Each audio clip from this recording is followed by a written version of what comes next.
তো বাগানের কাজ চলছে। আজকে 15 অগাস্ট। আপনারা সবাই কিছু না কিছু করছেন। তো আমি ভাবলাম যে আমার সব থেকে প্রিয় যে জায়গা, আমাদের যেই বাগান, সেই বাগানে আসি। এবং এটা নতুন বাগান, তো নতুন শিশুদেরকে দেখতে চলে আসলাম।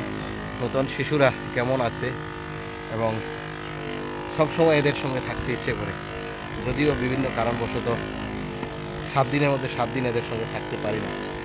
আর যেহেতু আমাদের পুরানো বাগানেও কাজ চলছে, আপনারা ভিডিও দেখেছেন, সেখানে ডাল ছাঁটাই, সার প্রয়োগ, কারণ ওখানে ফল আসছে এবং ফল এসে গেছে, সেই কারণে আমাদেরকে ওখানে বেশি সময় কাজ করতে হচ্ছে। তো এই বাগানটাতে দেখুন, যখন লাগিয়েছিলাম একটুকু ঘাস আগাছা ছিল না, কিন্তু আগাছায় ভরে গেছে। এই আগাছাগুলোকেও আমাদের নিয়ন্ত্রণ করতে হবে। এই আগাছাগুলোকে নিয়ন্ত্রণ করে সেগুলোকে আরও ভালোভাবে পরিচর্যা করা, গাছগুলো যেন যখন শুকনার মরশুম আসবে, সেই শুকনার মরশুমেও যেন সেগুলোকে বাঁচিয়ে রাখা যায়, তার জন্য এখন থেকে গাছগুলোকে সবল সুস্থ করে তুলতে হবে। তো সেই কারণেই এই ছোটো ছোটো প্রতিদিনের প্রচেষ্টা চলছে। আর যারা আপনারা এবছর বাগান করেছেন, আমি তাদের অভিজ্ঞতাও জানতে চাইব। আপনারা এবছর বাগান করে কতটুকু মানে স্যাটিসফাইড এবং কী দেখছেন এই বাগানের এবছর বাগান করার অভিজ্ঞতায়। আপনারা যদি আমার এই ভিডিওর কমেন্ট বক্সে এসে কমেন্ট করেন, আমি অত্যন্ত খুশি হব। এবং আমি যাদের থেকে প্রতিদিন অনুপ্রেরণা পাই, দুজন ওয়েস্ট বেঙ্গলের কৃষক আছে, বলতে কৃষক বলবো না, এন্টারপ্রেনিওর বলবো। সেই দুজন এন্টারপ্রেনিওরের আমি ভিডিও প্রতিদিন দেখি। ওদের একটি ভিডিও আমি অসম্পূর্ণ রাখি না, সম্পূর্ণ ভিডিও দেখি। তো সেটা দেখে আমার ভালো লাগে। ত্রিপুরাতে আমার পাশের ডিস্ট্রিক্টে আছে বিক্রমজিৎ দা, ভালো করছে। গন্ডাছড়াতে কিছু কৃষক আম চাষ করছেন, তাদেরও দেখে আমি অনুপ্রাণিত হই।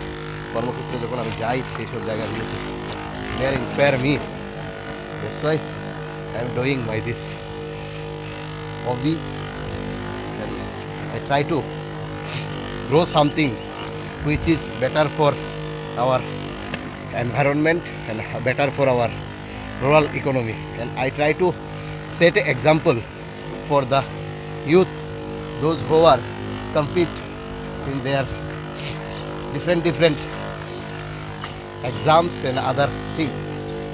This is the also way how to earn your money, and this is one kind of livelihood. If you doing seriously, then you can easily earn maximum money from your fertile land. And I believe Tripura is one of the happy state when it is come in part of India.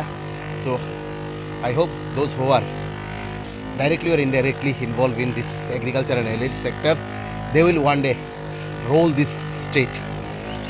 এই কথাগুলো বলে আজকের মতো এই স্বাধীনতা দিবস উদযাপন যারা করছেন তাদেরকে শুভেচ্ছা জানিয়ে শেষ করছি ভিডিওটি। আপনারা জানাবেন আপনাদের বাগানের অবস্থা কেমন, বাগানের পরিচর্যা কেমন চলছে। আমি ভালো আছি এবং স্বাধীনতা দিবস উদযাপন করছি এইভাবে।